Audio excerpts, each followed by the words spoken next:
राजस्थान में विधानसभा का सत्र चलने वाला है। अभी प्रारंभ होगा सत्र, लेकिन उसकी तैयारियां सत्ता पक्ष तो करता ही है, साथ ही साथ तैयारी विपक्ष भी पूरी करके चलता है। और इस समय राजस्थान की राजनीति में जिस तरीके की जो चीजें चल रही हैं, उसको लेकर लगता है कि विधानसभा में हंगामा इस बार भी भारी होने वाला है। पिछले दिनों जिस तरीके से भजनलाल सरकार ने कई जिले रद्द किए हैं, साथ ही साथ किरोड़ी लाल मीणा अपने आप में एक अलग से फैक्टर है। और तमाम तरह के मुद्दे हैं, भर्ती परीक्षाओं को लेकर अलग तरह की बातें होती हैं। स्कूलों को, अंग्रेजी माध्यम के स्कूलों को बंद करने को लेकर डोटासरा काफी समय से हमलावर है। तमाम तरह के मुद्दे हो सकते हैं, लेकिन वास्तव में कौन सी बात की गूंज कहां तक जाएगी, इन्हीं सारे विषयों पर चर्चा करने के लिए हमारे साथ में है वरिष्ठ पत्रकार प्रदीप जी बीदावत। प्रदीप जी, क्या लगता है, माहौल बहुत गरमाने वाला है इस बार विधानसभा सत्र में? निश्चित तौर पे अशोक गहलोत के शासन वाली जो सरकार थी, उसमें कुछ बड़े फैसले थे जिसमें मास्टर स्ट्रोक कहा जा रहा था जिले वालों, जी। उसको रिवोक किया है। आपने जैसा बताया शुरुआत में भूमिका में, तो वो एक सबसे बड़ा मुद्दा रहेगा निश्चित तौर पे। और आप देखिए कि संसद से सड़क तक वाली बात जो कही जाती है डेमोक्रेसी में, उसमें विधानसभा में तो मुद्दे उठेंगे ही। कई जिलों में प्रदर्शन भी हो रहे हैं, आपने नीम का थाना देखा होगा, वहां जी। प्रदर्शन चल रहा है, शाहपुरा में चल रहा है, कई जगह थक हार के लोग बैठ गए हैं, जिनमें सांचौर भी है, जिनमें और भी जिले हैं जो खत्म किए गए हैं। मुद्दा ये है कि आधार जो बनेगा, हाँ। कि आप प्रेमचंद बैरवा को नीचा दिखाना चाहते थे इसलिए दूदू खत्म किया, जबकि दूदू की एलिजिबिलिटी का सवाल था कि 2 लाख भी जनसंख्या वाला जिला नहीं था। ग्राम पंचायत मुख्यालय को आपने जिला बना दिया। लेकिन यह है, जब कंपेयर करते हैं ना पॉलिटिक्स में, तो भजनलाल शर्मा जो कि डीग को यथावत रख जाते हैं, उस पे सवाल उठेगा। और बड़ी लीग को यथावत रख पाते हैं, इस पर सवाल उठेगा। लेकिन जैसे आपने कहा, नीम का थाना में बड़ा विरोध प्रदर्शन चल रहा है। आपके लाला राम बैरवा जहां से आते हैं, हाँ हाँ बिल्कुल। सांचौर, नहीं, शाहपुरा से शाहपुरा जिन्होंने शाहपुरा कैलाश। भिलवाड़ा में शाहपुरा जी। जो है, वो भी, वहां भी भारी विरोध प्रदर्शन हो रहा है। तो इन सब चीजों को लेकर खासतौर पर मुझे लगता है प्रदीप जी कि जहां पर भारतीय जनता पार्टी के विधायक जीत कर आए हैं, और वहां यदि जिला खत्म हुआ है, तो उन विधायकों के लिए कैसी क्या स्थिति रहने वाली है सदन में? निश्चित तौर पे बगले झांकेंगे और वो उगलते ना निगलते वाली स्थिति होगी, जैसे सांप छछूंदर निगल लेता है। वो पक्ष में बोले हम्म। या विपक्ष में। तो मुझे लगता है कि अनुदान मांगों पे जब चर्चा होगी, महीने भर सत्र चलेगा, लगभग महीने से ज्यादा चलेगा, तो उस वक्त ज्यादातर जो विधायक हैं वो दूसरे विषयों पे बोलेंगे। राजस्व वाले जैसे मंत्री है हेमंत मीणा, पहली बार के मंत्री हैं, उन्हें इस मामले में बहुत सारी चीजें सुनने को मिलेंगी। और आप ये देखिए कि राजस्थान में गृह मंत्री हैं मौजूदा मुख्यमंत्री खुद। जी।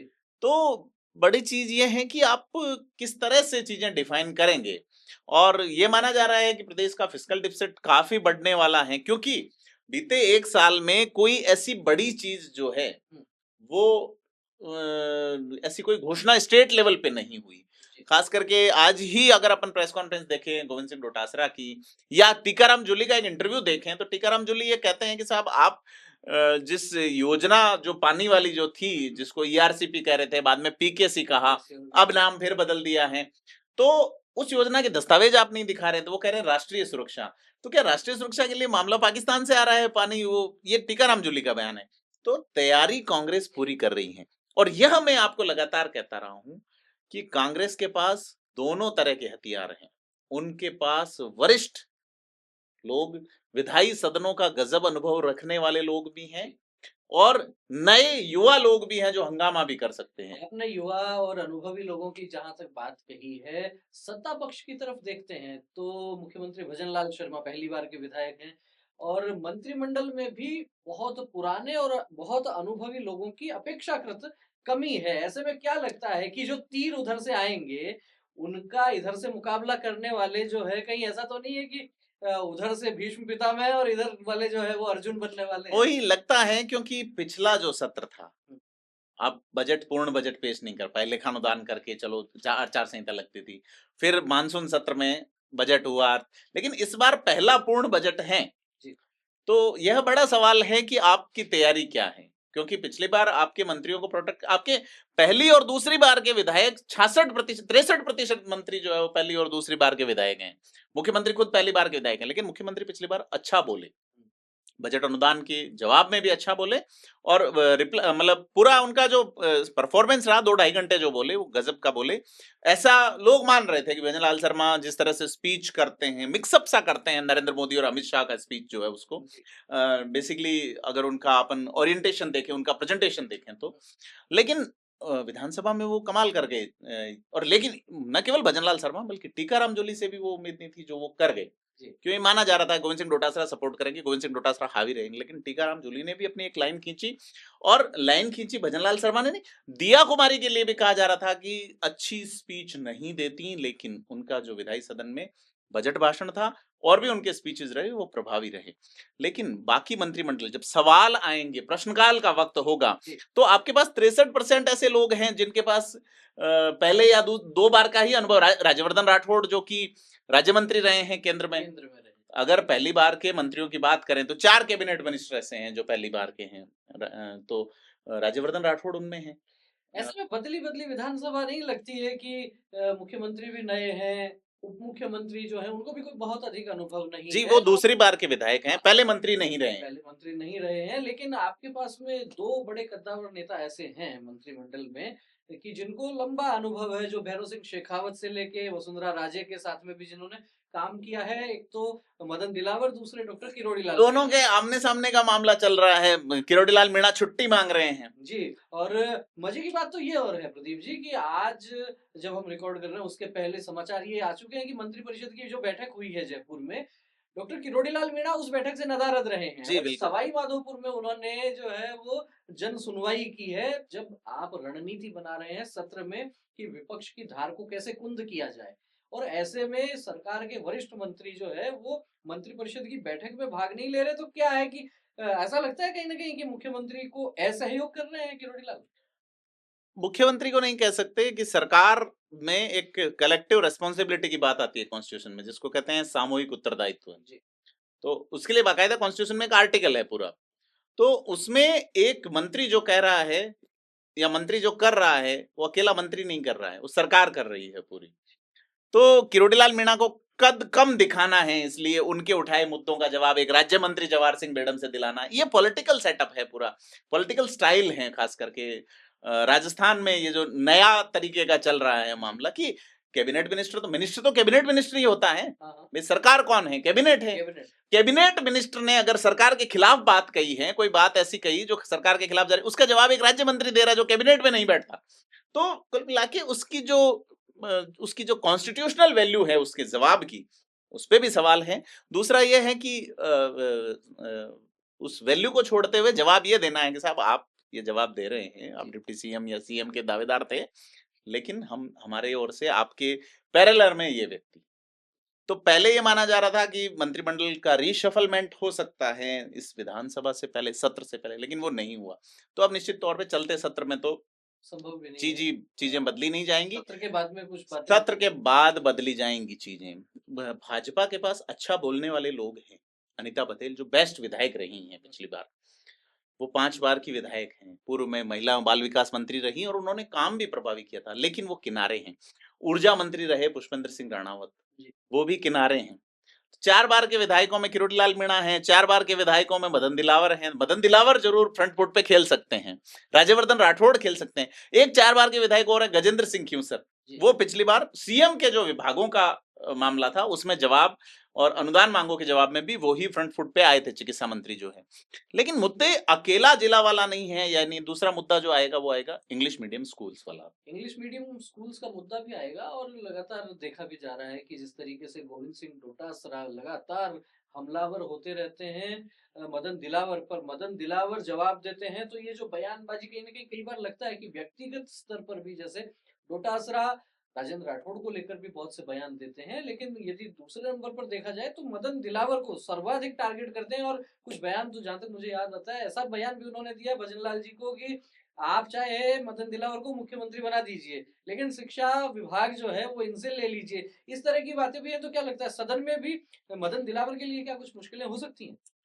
ऐसा नहीं है, मदन दिलावर के साथ क्या रहा है जब वो प्रतिपक्ष में रहते हैं, तो मुझे 2-4 सत्र ऐसे याद हैं, आज 2-4 जो विधानसभाएं रही है, 15वीं, 13वीं, 14वीं, तो उसमें मदन दिलावर जो है वो अक्सर सस्पेंड हुए हैं।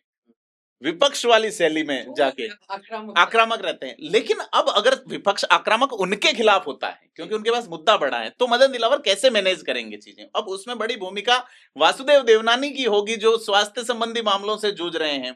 दूसरे व्यक्ति आपके जोगाराम पटेल होते हैं, तो जोगाराम पटेल तीसरी बार के विधायक हैं और एक बार उपचुनाव में जीते और 13 और 23 में जीते वो जोगाराम पटेल जो है। मदन दिलावर जो तो जोगाराम पटेल वो परफॉर्मेंस नहीं कर पाए जो उनके पूर्ववर्ती संसदीय कार्य मंत्री कर पाए। भले ही भाजपा में रहते हो, राजेंद्र राठौड़ का जो परफॉर्मेंस था, जोगाराम पटेल उसके आसपास भी नहीं है। और यहां तक कि शांति धारीवाल का कांग्रेस में संसदीय कार्य मंत्री के नाते जो परफॉर्मेंस रहा, उसके आसपास भी जोगाराम पटेल नहीं है। तो यह जो फ्लोर आपका सरकार की ओर से जो कैप्टन है आपका फ्लोर पे, वो तो संसदीय कार्य मंत्री है। दूसरा जोगेश्वर गर्ग जरूर कोशिश करते हैं सचेतक के बतौर, लेकिन चूंकि उनके पास कमान नहीं, वो ये जो मॉनिटर हैं, सदन का समय बढ़ाया जाए, ठीक है, कोशिश कर लेते हैं, लेकिन उनके हाथ में ज्यादा चीजें नहीं। जबकि जोगेश्वर गर्ग 5वीं बार के विधायक हैं, अनुभवी विधायक है, लेकिन लगता है कि उतना पावर नहीं है मंत्रिमंडल में, जो स्थान उनको मिलना चाहिए था, जो योग्यता उनकी है, उसके आधार पर ऐसा लगता है। पुराने विधायकों में आप देखो, भाजपा में 8 बार के विधायक कालीचरण सराफ हैं, लेकिन किनारे हैं। भाजपा में 7 बार के विधायक प्रताप सिंह सिंघवी छबड़ा से हैं, कद्दावर मंत्री रहे हैं, किनारे हैं। भाजपा में 6 बार के विधायक वसुंधरा राजे और पुष्पेंद्र सिंह राणावत हैं, लेकिन किनारे हैं। हाँ, तो कहीं ना कहीं ये कहा जा सकता है कि जिस तरह की विधानसभा दिख रही है, सत्ता पक्ष के मद्देनजर यदि हम बात करते हैं, तो पुराने जो खिलाड़ी रहे हैं धुआंधार, उनको कहीं ना कहीं ये कहा गया है कि आप अब कोच डगआउट में, हाँ बिल्कुल, कोच की भूमिका मार्गदर्शक मंडल, और खेलने वाले जो है वो फ्रंट फुट पर नए खिलाड़ी आ गए। आप ये देखिए 81 विधायक ऐसे हैं पूरी विधानसभा में जो पहली बार चुन के आए, उनमें से 49 अकेले भाजपा से हैं। तो भाजपा के लिए ये कहा जा सकता है ना कि नई लीडरशिप जो है वो तैयार हो रही है, नए युवा लोग आ रहे हैं, पहली बार दूसरी बार के विधायकों को बड़ी जिम्मेदारियां। तो फिर आपके सामने खतरा भी है कि आप सदन में घिरेंगे। सदन में कांग्रेस में अगर बात करें तो कांग्रेस के अंदर युवाओं में भी अच्छे बोलने वाले लोग हैं। मैं अगर बात करूं रोहित बोरा की, मैं बात करूं आपके अभिमन्यु पूनिया की, या बात करूं रतन देवासी की, तो ये लोग फ्रंट फुट पे खेलते हैं और टू द फैक्ट बोलते हैं। पुराने विधायकों में उनके 4 बार विधानसभा और कई बार लोकसभा का अनुभव रखने वाले शांति धारीवाल हैं, कई बार लोकसभा, विधानसभा और राज्यसभा का अनुभव रखने वाले नरेंद्र बुडानिया हैं उधर, या भीमराज भाटी है, विधायक दूसरी बार ही है, लेकिन नेता बड़े खांटी है। तो भाटियों से बड़ी दिक्कत होने वाली है भाजपा में। छोटू सिंह भाटी और अंशुमान सिंह भाटी तो लगभग मैनेज हैं, लेकिन रविंद्र भाटी और भीमराज भाटी है, शांत रहने वाले नहीं लगते। और दूसरा उनका जो कैप्टन है वो बड़ा तरीके से खेलते हैं। उनके यहाँ पे 2 कैप्टन है कांग्रेस में, एक टीकाराम जूली है जो टिक्के खेलते हैं, और दूसरे गोविंद सिंह डोटासरा है जो डोटे लगाते हैं। उनकी खैर अपनी एक अलग विशेष स्टाइल है। आपने भी चर्चा की वरिष्ठ विधायकों के हिसाब से, मदन दिलावर की बारे में आपने कहा कि विपक्ष में रहते हैं तो सस्पेंड होते रहते हैं, एक आक्रामकता है। हाँ, मुझे याद आता है मदन दिलावर राजनीति में जिस तरीके से आगे बढ़े हैं, वो जो उनका ओरिजिन है, कहीं ना कहीं उसका असर आज भी उनके व्यक्तित्व में दिखता है। निश्चित तौर पे, और उन्होंने व्यक्तित्व को बदलने की वो रहे जी, और उसके बाद में बजरंग दल में उन्होंने काम किया। बताया जाता है कि बजरंग दल के पहले कार्यकर्ता राजस्थान के वो मदन दिलावर हैं। 1989 के आसपास का समय था और कोटा में उस समय अनंत चतुर्दशी के मेले में जब तनावपूर्ण माहौल होता था, उस समय मदन दिलावर वहां फ्रंट फुट पर खड़े होते थे और प्रशासन को भी आश्वस्त करते थे कि मदन दिलावर खड़ा है तो कोई दिक्कत नहीं होगी। और यदि उस समय बजरंगियों पर यदि किसी तरह का कोई अत्याचार होता था तो हाड़ौती के लोग बताते हैं कि बहुत संघर्ष करने वाले व्यक्ति रहे। तो कहीं ना कहीं वो चीजें बिल्कुल आप, हाँ बिल्कुल स्वभाव में। और मदन दिलावर की खासियत ये है कि वो स्वभाव को बदलने की कोशिश नहीं करते। जिस तरह से वीरेंद्र सहवाग खेलते थे, तो उनका के भी टेक्निक से खेलो, हाँ, एक जैसे ही खेलेंगे। तो वो पिछला जो सदन अगर आपने देखा, इसी 16वीं विधानसभा का दूसरा सत्र तो जो था, उसमें मदन दिलावर को खेद प्रकट करना पड़ा अपने व्यवहार के लिए। तो व्यवहार थोड़ी बदल लेंगे, खेद फिर प्रकट कर देंगे। चीजें जो है वो ये भी अच्छी बात है कि हम जैसे हैं वैसे रहेंगे, किसी को तकलीफ होगी तो उस समय देखेंगे कोई खेद प्रकट। तो निश्चित तौर पे कांग्रेस कोशिश करेगी कि इन मुद्दों पे, खास करके स्कूल्स वाले जो मुद्दे हैं, उस पे भाजपा को घेरा जाए कि इंग्लिश मीडियम स्कूल्स बंद किए हैं। भाजपा जो है वो प्रगतिशील भाषा के खिलाफ हैं, ऐसा करने की कोशिश की जाएगी। एक भाजपा, कांग्रेस में अशोक गहलोत भी हैं, कांग्रेस में एक सचिन पायलट भी हैं, उनकी जिक्र करना बनता है क्योंकि दोनों ही उनके जो सरमाएदार हैं वो बड़े गजब के पुराने अनुभवी हैं। वसुंधरा राजे हैं, हाँ, कहा जाए तो जी। लेकिन अब मुझे लगता नहीं है कि इस समय अब जो ये सत्र चल रहा है चलेगा, इसमें वसुंधरा राजे, अशोक गहलोत और सचिन पायलट उतने प्रासंगिक रहने वाले हैं, उतने सक्रिय रहने वाले हैं, लगता नहीं। सचिन पायलट तो पिछली बार भी आए थे और लगता है कि ये लोग जो है हंगामे की भेंट चढ़ रहे सत्र में अपनी भूमिका नहीं निभाएंगे। जहां भी कंस्ट्रक्टिव पॉलिटिक्स दिखेगी, क्योंकि इन लोगों का ऑरा वैसा है, तो निश्चित तौर पे इनकी भूमिका नजर आएगी। आप ये देखिए कि प्रतिपक्ष की बात करें, कौन सा 2023 में जब अशोक गहलोत गलत बजट हुँ, पढ़ गए, जी, तब वसुंधरा राजे खड़ी हुई और बोली केयरलेसनेस है ये, है ना? स्वाभाविक। तो वो बजट गलत पढ़ा। आप ये देखिए कि बड़ा वहां से हलचल मचा उस समय। न केवल कांग्रेस में, हाँ, कांग्रेस तो खैर ठीक है, उसको जिले घोषित करके बाद में उस मैच को ड्रॉ कर लेगी, लेकिन भाजपा में जो पॉलिटिक्स बदली है, वो उसी बजट के कारण बदली है। आप ये देखिए कि गुलाबचंद कटारिया जी, उस दौर में चलते सत्र में प्रतिपक्ष नेता से हटा के राज्यपाल बनाए गए थे। क्यों? क्योंकि भाजपा का शीर्ष नेतृत्व तो चाहता था कि बजट पेश नहीं होने दिया जाए, और गुलाबचंद कटारिया और सीपी जोशी का एक अच्छा मेवाड़ी माहौल रहा है। जी, तो उसमें केवल खेद प्रकट करके अशोक गहलोत वो बजट पेश कर गए, अन्यथा बजट सत्र फिर से आहूत करना पड़ता और अशोक गहलोत की बड़ी किरकिरी होती और कांग्रेस जो है वो और बैकफुट पे आती। उस वक्त वो जो है कि एक फॉर्च्यूनर वाली स्थिति में कांग्रेस चली जाती। जी। लेकिन वहां से राजस्थान की पॉलिटिक्स बदल गई कि राजेंद्र राठौड़ नेता प्रतिपक्ष बनते हैं। फिर एकदम बिल्कुल जो बड़ा बदलाव आया भाजपा में। निश्चित रूप से बड़ा बदलाव उस समय आया। अभी इस बार जो सत्र होने वाला है, इसमें यदि हम प्रमुख रूप से बात करें, तो जो चर्चा भी हुई जिले खत्म किए गए, एक ये विषय हो सकता है, अंग्रेजी माध्यम के विद्यालयों का एक विषय आ सकता है, एक विषय किरोड़ीलाल मीणा का आ सकता है। इन 3 प्रमुख मुद्दों के अलावा क्या लगता है और भी कोई रणनीति होगी कांग्रेस के तरकश में? देखिए ये क्या है, क्रिकेट मैच की तरह तो है नहीं मामला कि आपका नंबर आएगा तभी खेलोगे आप। ये मामला जो है पॉलिटिक्स को कुश्ती टाइप मामला देखा जाता है कि आप तो कौन-सा दाँव कब लगाना है? हाँ, अब क्या है कि यह तो तय है कि इस सदन के बाद आप तीसरा जो सत्र है 16वीं विधानसभा का, इस सत्र के बाद में कैबिनेट एक्सपांशन होना है। तो भाजपा में कई नेता जो हैं वो अपनी परफॉर्मेंस को बनाए रखेंगे उम्मीद के साथ में कि मंत्रिमंडल में शामिल होने का मौका मिले, और भाजपा के जो मंत्री हैं जी, उन मंत्रियों को अपनी परफॉर्मेंस दिखाने का अवसर भी मिलेगा कि वो अब इस फ्लोर मैनेजमेंट में कितने सफल होते हैं। तो जिनको उम्मीद है वो तो ये चाहेंगे कि साहब जगह तो 6 की ही खाली है, हुँ, तो जगह और ज्यादा हो, तो वो अंदरूनी रूप में जाएंगे, ठीक है हाँ ढील दीजिए ढील दीजिए। तो यह देखने को स्पष्ट मिलेगा इस सत्र में सीधे तौर पे कि कांग्रेस अगर घेरने की कोशिश कर रही है, तो अगर उनका ज्यादा दांव नहीं चल रहा तो फिर गिरने दो। क्योंकि ज्यादातर जो पहली बार कैबिनेट मंत्री बने हैं, जोराराम कुमावत विधायक दूसरी बार के हैं, अविनाश गहलोत विधायक दूसरी बार के हैं, लेकिन मंत्री पहली बार के हैं। और पहले सत्र में तो कांग्रेस ने भी ऐसा नहीं किया, लेकिन इस बार जो है रणनीति के साथ कांग्रेस जा सकती है, क्योंकि पहले ये शुरुआत जो होगी वो राज्यपाल के अभिभाषण से होंगी। राज्यपाल बिल्कुल नए हैं, किशन राव बागड़े जी, वो अभिभाषण देंगे, उसके बाद 2 दिन की छुट्टियां हैं। जी। उसके बाद देखो सोमवार से क्या मंगल होता है या कुछ और दिशा में जाती है चीजें। आने वाला समय बताएगा लेकिन क्या लगता है जिस तरीके से मंत्रिमंडल में फेरबदल की जो चर्चाएं चल रही थी तो अब जो सत्र चलेगा उसमें जो मंत्रियों की परफॉर्मेंस रहने वाली है क्या वो भी आधार बन सकती है आगे जो कुछ फेरबदल होगा उसके लिए? हाँ बिल्कुल, निश्चित तौर पे कि आप अगर परफॉर्म नहीं कर पाएंगे तो यह एक हटाने का अच्छा बहाना आना रहेगा। भी हो सकता है। बिल्कुल कि आपका ये परफॉर्मेंस वीक रहा, आप क्या करते हैं।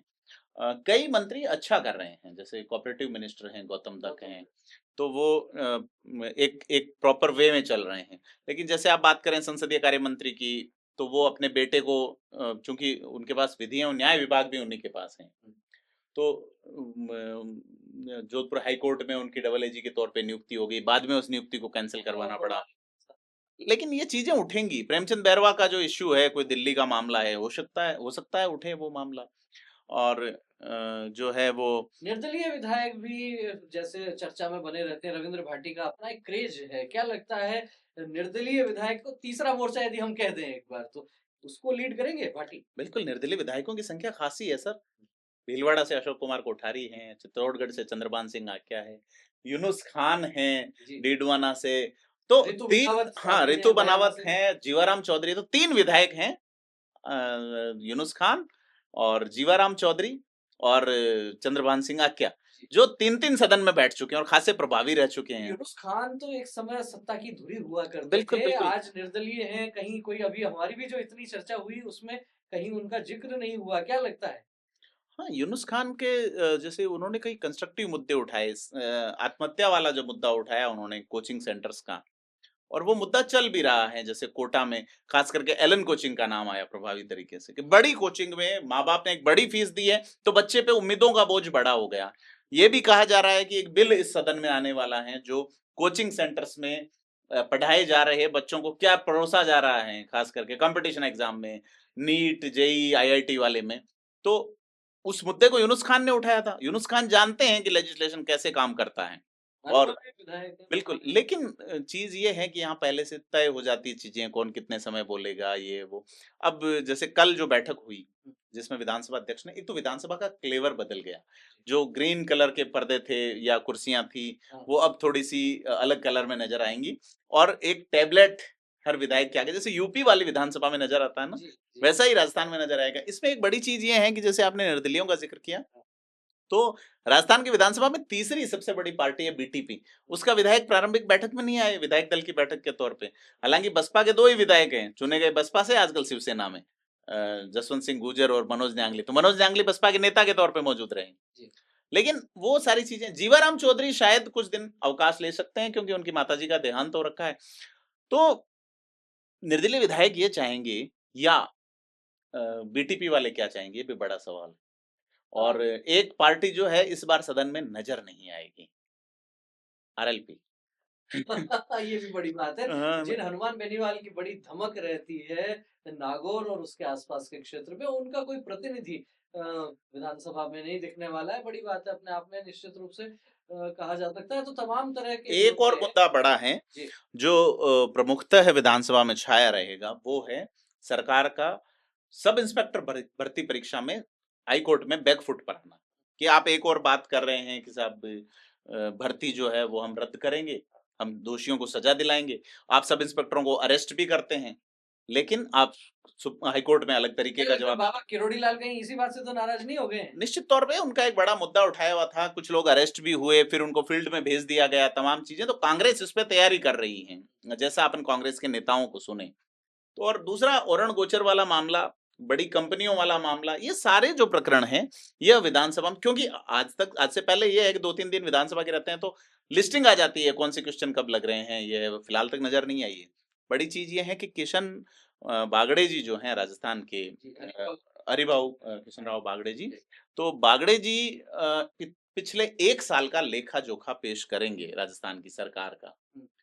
तो बड़ी चीज़ ये है सर कि 1 साल के लेखे-जोखे में वो क्या पेश करेंगे? कांग्रेस का तो ये कहना है कि हमारी योजनाएँ नाम बदलने, जिलों को रिवोक करने और इसके अलावा कोई काम हुआ नहीं है।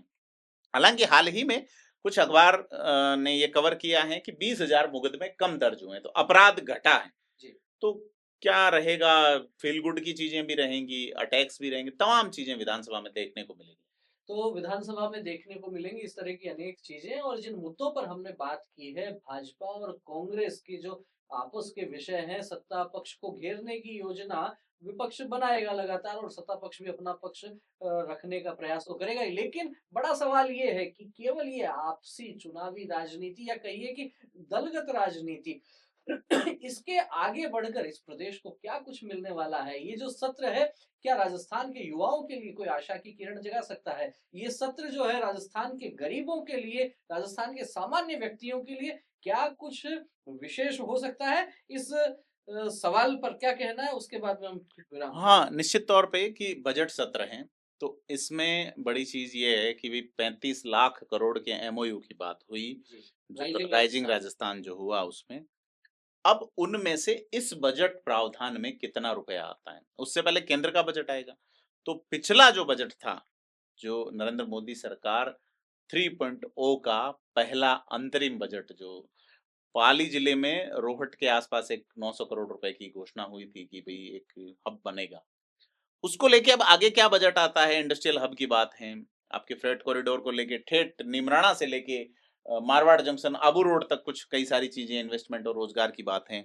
बड़ी चीज़ है कि इन 35 लाख करोड़ रुपए के इन्वेस्टमेंट में से विभागीय किस दिशा में क्या-क्या ढाँचा बनेगा? क्योंकि अभी तक ये चीज़ें क्लियर नहीं है कि कौन-कौन सी इंडस्ट्री आ रही है। चूँकि एमओयू अलग चीज़ है, लेकिन सरकार जब तक कैबिनेट के माध्यम से सदन के पटल पे रखेगी कि बजट क्या है, उतरता है उससे। अगले साल में बजट के लिए क्या प्रावधान है। और भजनलाल शर्मा ये कह चुके हैं कि हम अंतिम साल में जाते-जाते नहीं देंगे। नौकरियाँ भी हर बार निकलेगी और निकल रही हैं निश्चित तौर पे।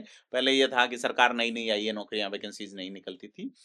अब वो जो 35 लाख करोड़ के एमओयूज हैं, उनको लेके क्या पटल पे आता है? डॉक्यूमेंटली क्या आता है और उस आधार पे राजस्थान का रोजगार की बात है। एक बड़ा इश्यू है कि राजस्थान में भाषा का आंदोलन चल रहा है कि राजस्थानी भाषा को लेके। राजस्थानी भाषा को लेकर तो लंबे समय से चल रहा है। हाँ, तो शायद सरकार खुद इसको एक्सेलरेट करेगी इस भाषा के अगेंस्ट चीज़ें करके। कि अभी नहीं देंगे, कोई विचार नहीं है, अगर पूछा जाएगा तो। तो फिर उससे एक डिमांड क्रिएट होगी और आप लास्ट में वो ठंडे-छींटे डाल के अपने पक्ष में माहौल करने की कोशिश करते हैं, तो शायद भाषा वाला मुद्दा उस दिशा में जाएगा। राजनीति के साथ जब कूटनीति मिल जाती है तो इस तरह की बहुत सारी जी, चीजें जी। होती हैं। बहरहाल राजनीति में पक्ष और विपक्ष की आपस की जो तनातनी चलती है वो तो चलने ही वाली है, लेकिन हम अपेक्षा ये करेंगे कि ये जो सत्र है ये प्रदेश के लिए कुछ विशेष हो, प्रदेश की आम जनता के लिए कुछ लेकर आए, क्योंकि हमने जिन जनप्रतिनिधियों को चुना है, जिस काम के लिए चुना है, जो कानून बनाने वाले लोग हैं, वे केवल आपस में उलझते ही नहीं रह जाएं, इस प्रदेश के विकास के लिए भी कुछ विचार करें। हमारे यहाँ कहा भी जाता है, nation first, party second and me last. तो सबसे पहले जनता है और उस जनता ने आपको चुना है, तो सभी जनप्रतिनिधि यदि इस बात को ध्यान में रखेंगे कि वो किस बात के लिए चुनकर गए हैं, वहां केवल हो हल्ला या हाथापाई, धक्का मुक्की या जबानी जंग नहीं हो, कुछ सकारात्मक चीजें निकले, इसी अपेक्षा के साथ इस एपिसोड को हम विराम देंगे। इस चर्चा को लेकर आपका क्या कहना है, क्या कहना है आपका विधानसभा सत्र को लेकर, और आपकी भी कोई डिमांड हो सरकार से तो आप कमेंट करके अवश्य अवगत करवाएं। वीडियो अच्छा लगा हो तो इसे लाइक करें, अधिक से अधिक लोगों तक शेयर करें। चैनल को सब्सक्राइब नहीं किया है तो सब्सक्राइब भी अवश्य करें। फिर मिलेंगे एक नए विषय के साथ, एक नई चर्चा के साथ। तब तक आप बने रहिए हमारे साथ। बहुत बहुत धन्यवाद। नमस्कार।